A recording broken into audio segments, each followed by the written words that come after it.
જંબુસર તાલુકામાં પ્રાંત ઓફિસર શ્રીને તારીખ 17ના રોજ મેં પોતે માલપુર તાલુકો જંબુસર ખાતે એક અગરની અંદર ચાઇના કંપની આવેલી છે. આજે સમગ્ર વિશ્વ કોરોના વાયરસથી આજે દહેશત ફેલાવી રહ્યો છે એ રોગ, અને એ ચાઇનાથી વ્યુહાન શહેરમાંથી જ એ રોગનો શરૂઆત થઈ. અને એ જ ચાઇના અને ચીનના લોકો માલપુર તાલુકો જંબુસર ખાતે 7 થી 8 માણસો ત્યાં રોકાયા છે.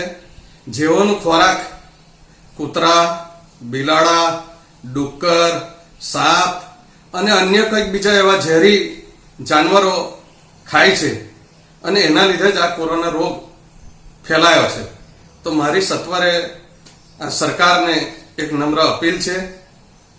આ જંબુસર તાલુકાના પૂર્વ ધારાસભ્ય તરીકે મારી પણ એક ફરજ અદા થાય છે કે કોઈ પણ ભોગે એ ગામની અંદર એ કંપનીની અંદર તપાસ કરાવી અને જે કંઈક એવા ચાઇનાના લોકો છે એમને મેડિકલ ચેકઅપ કરાવો, અને એવું લાગે તો એમને દેશની બહાર જવાની પણ વ્યવસ્થા કરો, જેથી કરીને આપણા ગામની અંદર ને આપણા તાલુકાની અંદર આ રોગ જે થાય છે તેને અટકાવવામાં એને મદદરૂપ થઈ જાય.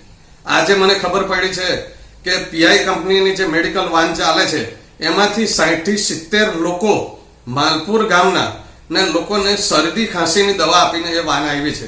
અત્યારે મેં માલપુરના એક આગેવાનને ફોન કરીને પૂછ્યું એટલે તરત મને કીધું કે આખા ગામની અંદર શરદી ખાંસીનો એક વાવડ છે. આ જે કંઈક કોરોના રોગ છે એ શરદી ખાંસીથી જ એની શરૂઆત થાય છે.